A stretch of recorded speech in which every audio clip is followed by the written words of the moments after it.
तृतीय वर्ष भूगोल के विद्यार्थियों के लिए भारत का भूगोल पत्र के अंतर्गत आज हम भारत की खाद्यान्न फसलों के बारे में अध्ययन करेंगे। विद्यार्थियों, हमारा देश जलवायु की दृष्टि से यदि हम देखें तो काफ़ी विविधता लिए हुए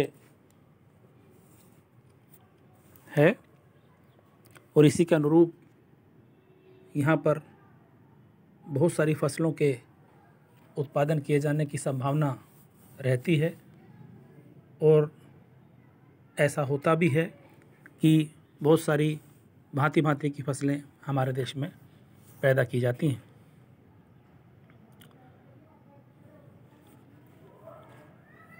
अन्य सभी फसलों में देखें तो खाद्य फसलें मुख्य रूप से उत्तर के राज्यों पंजाब, हरियाणा और फिर मध्य में देखें पश्चिम में गुजरात, दक्षिण में तमिलनाडु। इस प्रकार से इनमें गेहूँ, मक्का, बाजरा, चावल ये सारी फसलें पैदा की जाती हैं। पंजाब मुख्य रूप से गेहूं की फसल के लिए जाना जाता है और बहुत बड़ा हिस्सा कुल पैदावार का पंजाब में पैदा होता है। मुख्य मुख्य फसलों का अध्ययन हमें अपने पाठ्यक्रम अनुसार करना है। तो सबसे पहले हम लेते हैं एक प्रमुख फसल जो देश के बहुत बड़े इलाके में पैदा की जाती है और उपभोग किया जाता है, चावल।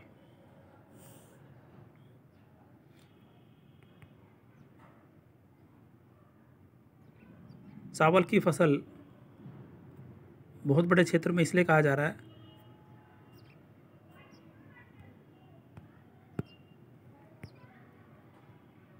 कि सुदूर क्षेत्रों में भी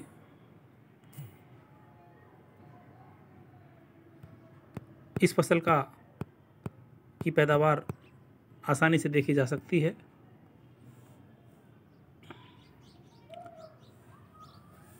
चावल बहुत महत्वपूर्ण है क्योंकि बहुत सारे लोगों की ये पूर्व के क्षेत्र में चले जाएं, हमारे देश के दक्षिणी भागों में चले जाएं, इन सभी भागों में इसका उत्पादन और उपभोग किया जाता है और बहुत कम क्षेत्र ऐसे बचते हैं जहाँ पर चावल प्रमुख खाद्य फसल नहीं है।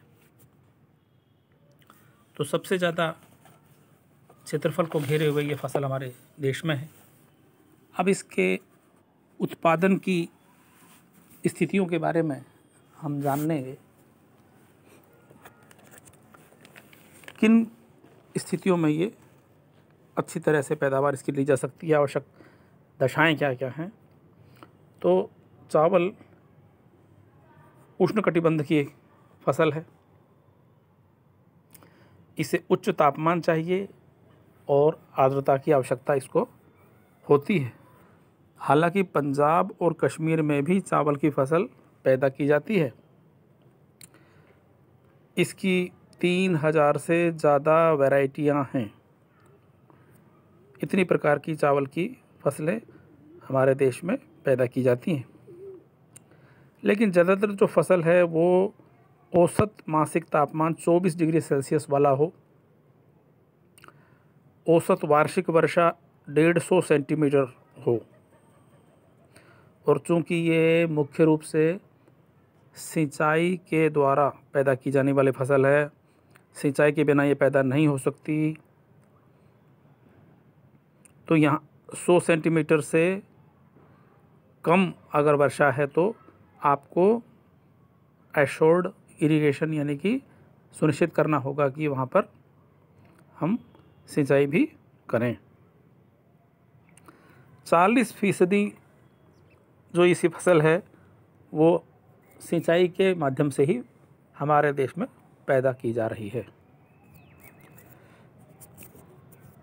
हालांकि 3 फसलें कुछ इलाकों में ली जाती हैं, लेकिन चावल को मुख्य रूप से हम कह सकते हैं कि ये खरीफ की फसल है। खरीफ की फसल है और वर्षा इसमें मदद करती है, वर्षा के जल का उपयोग इसमें किया जाता है। अब मिट्टी इसके लिए कैसी चाहिए, तो इसके लिए गहरी, उपजाऊ, लोमी प्रकार की, यानी दोमट प्रकार की, इस प्रकार की मिट्टी इसको चाहिए, जो कि आसानी से मुलायम कीचड़ के रूप में तब्दील हो जाए और सूखने पर उसमें दरारें पड़ जाए। इस तरह की जो मिट्टी है वो चावल के लिए बहुत आदर्श मानी जाती है।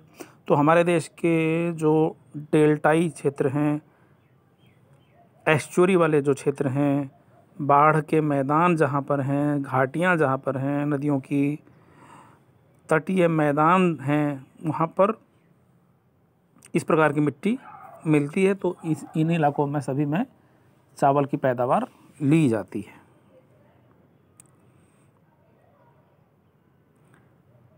हमारे देश के पूर्वी और दक्षिणी भागों में मुख्य रूप से चावल की फसल प्राप्त की जाती है। उत्तर में अगर देखें, जहाँ पर सर्दियाँ बहुत ज़्यादा कठोर होती हैं, और इसी तरह से देखें जो ऊंचाई वाले इलाके हैं, तो इन जगहों पर चावल पैदा भी किया जाता है, तो वो गर्मी के महीनों में पैदा किया जाता है। गर्मी के महीनों की फसल है। कुछ क्षेत्रों में तो इसकी 3 फसलें तक ले ली जाती हैं। अब बुआई और कटाई, उसके अनुसार इसकी कई तरीके की, अब जैसे फसल के रूप में देखें तो स्थानीय रूप से औस या कार कहा जाएगा, और ये ऑटम की यानी मई जून के समय में इसकी बुआई होती है। सितंबर अक्टूबर में इसकी कटाई कर ली जाती है। इस तरह सर्दियों में अगर देखें उसे अमन या साली या कार्तिक कहा जाता है। तो ये बुआई इसकी की जाती है जून जुलाई में, बरसात के महीनों में, और कटाई होती है नवंबर दिसंबर में, सर्दी में कटाई हो जाती है, फसल आपके पास मिल जाती है। तीसरे प्रकार की है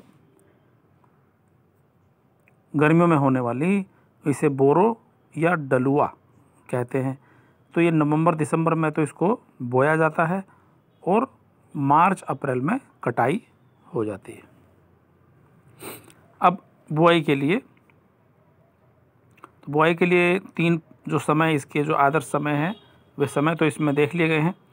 आप समझ गए कि ये 3 समय पर हम देखें, असम, नागालैंड, मेघालय, मणिपुर, त्रिपुरा और मिजोरम, इन सब की ढलानों पर जो आदिवासी समूह हैं वे झूम कृषि करते हैं। तो वे भी चावल के बीजों को बो देते हैं, इस प्रकार से भी पैदा इसको करते हैं। एक ये भी रूप है जो कि चावल पैदा करने का हमारे देश में।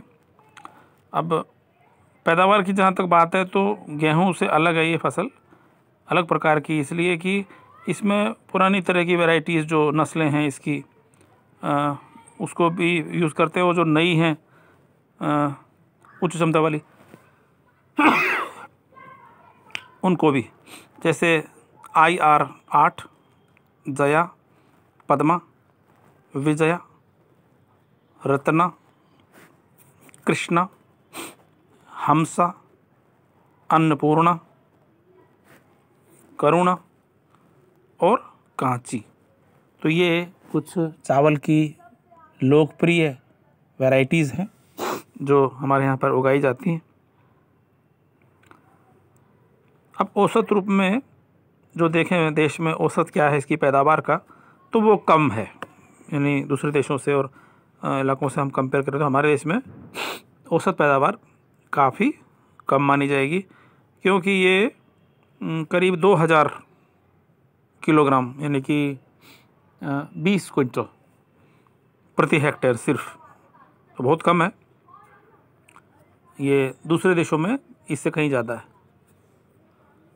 जैसे हम देखें कि कीनिया और ऑस्ट्रेलिया और स्पेन में, इन देशों से ये 1/3 है, यानी वहाँ पर 70, 80, 90 क्विंटल प्रति हेक्टेयर बहुत आसानी से फसल पैदा कर ली जाती है, जबकि हमारे बहुत ही कमज़ोर स्थिति है इस दृष्टि से देखें तो। तमिलनाडु, कर्नाटक, केरल, आंध्र प्रदेश, महाराष्ट्र, जम्मू कश्मीर और पंजाब, इनमें जो पैदावार है वो दूसरे राज्यों से अधिक है, यानी हमारे देश की जो औसत है उससे कहीं ज़्यादा है। और सबसे ज़्यादा जो पैदावार ली जाती है उत्पादकता में वो सलेम ज़िला है और थंजावुर ज़िला है तमिलनाडु का। वहाँ कर्नाटक में है रायचूर, शिमोगा और मंड्या, इन ज़िलों में कर्नाटक के ज़िले हैं ये। और आंध्र प्रदेश के पूर्वी गोदावरी और पश्चिमी गोदावरी, गुंटूर और कृष्णा ज़िले हैं। और जम्मू कश्मीर में देखें, जम्मू कश्मीर अब फ़िलहाल तो ये संघ शासित क्षेत्र बन गया, राज्य नहीं रहा। यहाँ पर जो कश्मीर की घाटी है वहाँ पर अच्छी फसल ले ली जाती है इसकी। पंजाब में देखें तो अमृतसर और गुरदासपुर, ये दोनों ज़िले जाने जाते हैं चावल की अच्छी पैदावार देने के लिए। अब क्षेत्रफल में देखें तो क्षेत्रफल तो चूँकि बदलने वाली शय है, समय के साथ साथ कम ज़्यादा होता रहता है। तो हमारे देश में बहुत बड़ा इलाका पश्चिम बंगाल, तमिलनाडु, बिहार, ओडिशा, आंध्र प्रदेश, मध्य प्रदेश, उत्तर प्रदेश, इन सब में बहुत बड़ा इलाका है, जो कि उत्तर प्रदेश का तो पूर्वी क्षेत्र जो है वो सारा चावल के अंतर्गत है। चावल ही वहाँ पर खाया जाता है ज़्यादातर और चावल ही वहाँ पर पैदा होता है। इसके बाद असम, कर्नाटक, केरल और महाराष्ट्र भी इसमें पीछे नहीं है। पश्चिम बंगाल में देखें तो अमन, जो अभी धान की बात हुई अमन, तो उसमें निचले गंगा के जो मैदान है वो पूरा क्षेत्र चावल पैदा करने वाला क्षेत्र है। तो सर्दी में अमन प्रकार की जो वैरायटी है वो यहाँ पर प्राप्त की जाती है, पैदा की जाती है। तमिलनाडु में देखें तो तमिलनाडु भी बहुत बड़ा इलाका अपना चावल के अंतर्गत इसका आता है। थंजावुर ज़िला कावेरी डेल्टा में, ये तो स्टेट का, अपने स्टेट का 25% यानी 1/4 पैदावार देने वाला ज़िला है। चिंगलपेट, उत्तरी दक्षिणी आरकोट, रामनाथपुरम, कोयम्बतूर, सलेम और तिरुचिरापल्ली, ये कुछ अन्य ज़िले हैं जो कि लीड करते हैं इस मामले में, आगे हैं पैदावार को प्राप्त करने के लिए। इसी प्रकार से IR8 और जो दूसरी वैरायटी यहाँ पर ज़्यादा ली जाती हैं। बिहार में देखें तो बिहार का भी एक अच्छा स्थान यहाँ पर है और मुख्य जो ज़िले हैं वे, हालांकि ज़्यादातर जो इसके ज़िले पहले कभी बिहार में हुआ करते थे लेकिन अब झारखंड में चले गए, तो संथाल परगना, शाहाबाद, रांची, चंपारण भी बिहार में ही है, गया बिहार में है भी, सिंहभूम, दरभंगा, पूर्णिया भी बिहार में, मुजफ्फरपुर भी बिहार में है। तो इस प्रकार से मिले जुले दोनों राज्यों के ज़िले हैं जहाँ पर चावल की फसल मुख्य रूप से ली जाती है। उड़ीसा में अगर देखें तो संबलपुर, कटक, पुरी, बालासोर, गंजम, कोरापुट, ढेनकानाल, कालाहांडी, बोलांगीर और मयूरभंज ज़िले, इन सब ज़िलों में भारी मात्रा में चावल पैदा किया जाता है। आंध्र प्रदेश में देखें तो कृष्णा नदी का डेल्टा, गोदावरी नदी का डेल्टा और उससे लगा हुआ जो तटीय मैदान है तो उसमें ईस्ट गोदावरी कहते हैं, वेस्ट गोदावरी, और कृष्णा ज़िला, गुंटूर ज़िला, श्रीकाकुलम ज़िला, ये बहुत महत्वपूर्ण ज़िले हैं जो कि चावल पैदावार देते हैं। और विजिया यहाँ पर एक वैरायटी है चावल की, बहुत प्रसिद्ध है, वो यहाँ पर पैदा की जाती है। मध्य प्रदेश में देखें तो मध्य प्रदेश के ज़िले अब कम रह गए, बल्कि कहना चाहिए कि छत्तीसगढ़ इसको ले लेगा, इसका स्थान। छत्तीसगढ़ अलग राज्य है, तो छत्तीसगढ़ जो है धान का कटोरा भी कहा जाता है इसको, इसीलिए। इसके जो ज़िले चावल की पैदावार में आगे हैं उसमें रायपुर, बिलासपुर, दुर्ग, बस्तर, रायगढ़, बैतूल, बालाघाट, सरगुजा, ये सारे ज़िले। यहाँ पर चावल तो बहुत पैदा किया जाता है, लेकिन जो वैरायटी यूज़ की जाती है उसमें पैदावार बहुत कम है। यानी प्रति हेक्टेयर अगर हम देखें तो पैदावार यहाँ पर बहुत ही कम हमें मिलती है। उत्तर प्रदेश में देखें तो पूरा पूर्वी हिस्सा में बनारस, गोरखपुर, फैजाबाद डिवीज़न, पूरी डिवीज़न की बात हो रही है, का इलाका चावल की पैदावार लेने वाला है। और इसके अलावा असम, मेघालय, मणिपुर, तो छोटे छोटे राज्य हैं, वहाँ पर भी चावल की फसल ली जाती है। इसमें ज़िले अगर देखें तो ब्रह्मपुत्र नदी की पूरी घाटी, इसमें कामरूप ज़िला, शिव सागर ज़िला, ग्वालपाड़ा, दरांग, लखीमपुर ज़िले, बराक घाटी कचार ज़िले में, और नागालैंड में देखें नागा, मिजो, लुशाई, मिशमी, और ये सब जो आदिवासी समूहों द्वारा पहाड़ियों को साफ करके ये फसल ली जाती है। अन्य राज्यों में देखें तो कर्नाटक भी इसकी पैदावार करता है, जिसमें इसके ज़िले हैं कनारा, शिमोगा, मंड्या, मैसूर, रायचूर। और केरल में देखें तो एलेप्पी, त्रिचूर, कन्नौर और बालाघाट।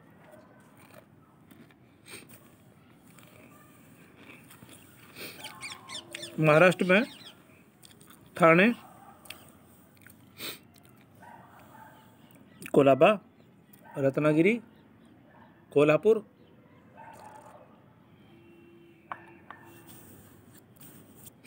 चंद्रपुर और भंडारा, इन सब ज़िलों में। फिर उत्तर में आते हैं पंजाब में, तो पंजाब में अमृतसर, गुरदासपुर, फिरोज़पुर और लुधियाना ज़िले इसके लिए प्रसिद्ध हैं, यहाँ पर पैदावार ली जाती है। तो चावल का बहुत बड़ा हिस्सा ऐसा है, और जो सबसे अच्छी जो वैरायटी बासमती जिसको कहा जाता है, वो विदेशों में भेज दी जाती है, यानी कि वो एक्सपोर्ट के लिए काम में आती है।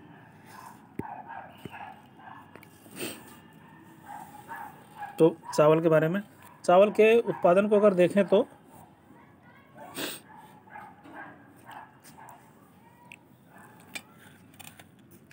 पंचवर्षीय योजनाओं के समय में कृषि के ऊपर बहुत ज़्यादा ध्यान दिया गया था।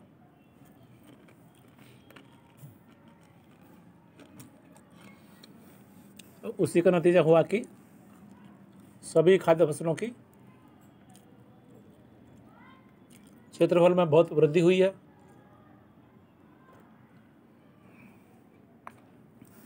और देखें तो जो पैदावार की बात आ रही थी उसमें भी सुधार हुआ है। हालांकि हम अभी दूसरे देशों से बहुत पीछे हैं,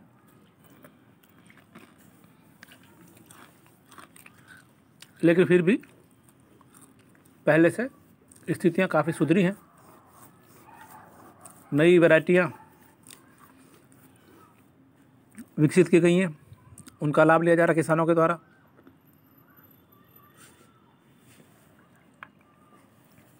सिंचित जो क्षेत्रफल है वो बढ़ा है, किसानों को मिलने वाली सुविधाएं बढ़ी हैं,